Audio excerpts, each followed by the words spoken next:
여러분 안녕하세요. 저는 세상을 위로하는 대구중앙교회 박병우 목사입니다. 오늘은 누가복음 20장 19절에서 26절까지의 말씀으로 은혜를 나누려고 합니다. 그들이 물어 이르되 선생님이여 우리가 아노니 당신은 바로 말씀하시고 가르치시며 사람을 외모로 취하지 아니하시고 오직 진리로서 하나님의 도를 가르치시나이다. 예수님께서 서기관과 대제사장들을 꾸짖었습니다. 그러자 이들은 회개하기는커녕 오히려 예수를 잡으려고 했습니다. 하지만 백성들이 예수님을 지지하고 있어서 이들은 뜻을 이루지 못하고 이제 예수님의 말꼬리를 잡아 로마 총독에게 넘겨서 죽이려고 첩자를 보냈습니다. 그들의 관심은 예수님이 진정 메시아인지 혹은 진리가 과연 무엇인지 이런 것이 아니고 오직 예수를 실족하게 하고 함정에 빠뜨리는 것뿐이었습니다.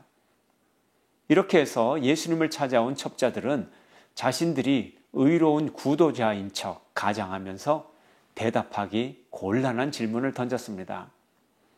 그 질문의 첫 번째가 우리가 가이사에게 세를 바치는 것이 옳습니까? 옳지 않습니까? 라고 물었습니다.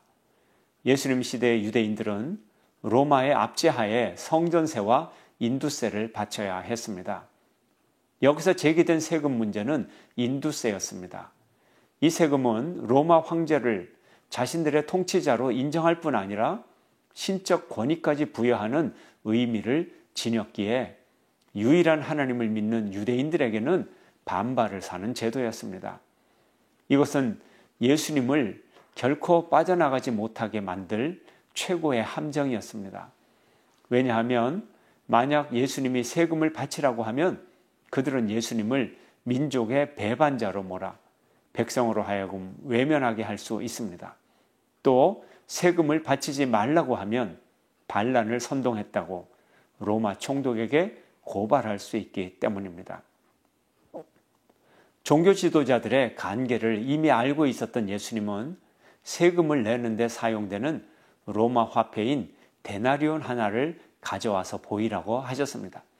당시 데나리온의 앞면에는 디베료 황제의 흉상과 신의 지존하신 아들 디베료 황제라는 글이 써져 있고 뒷면에는 평화의 여신으로 추앙받던 황제의 아내 리비아의 좌상과 최고의 제사장이라는 말이 새겨져 있었습니다. 그러자 예수님은 가이사의 것은 가이사에게 하나님의 것은 하나님에게 바치라 대답했습니다. 이 말씀은 지금 유대인들에게 있는 더 큰 문제는 가이사에게 세금을 바치는 식민 통치의 현실이 아니라 악한 농부들처럼 하나님께 마땅히 바쳐야 할 것을 바치지 않는 영적 현실을 지적하는 것이었습니다. 세상의 것과 하나님의 것을 구별할 줄 아는 지혜가 있어야 합니다. 그런데 이 세상은 누구의 것입니까? 하나님의 것을 하나님의 것으로 제대로 돌린다면 이 세상의 것으로 남아있을 수 있는 것이 있을까요? 모든 것이 하나님의 것이죠. 우리는 또한 한면으로는 성실한 시민으로 또 다른 면으로는 신실한 성도로서 살아가고 있습니까? 내가 정말로 관심을 가져야 할 일은 이 땅에서 주님의 뜻을 이루는 것입니다.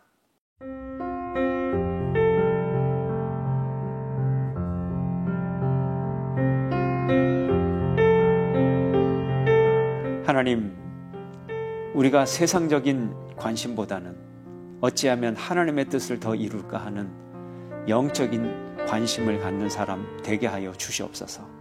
예수님의 이름으로 기도하옵나이다. 아멘.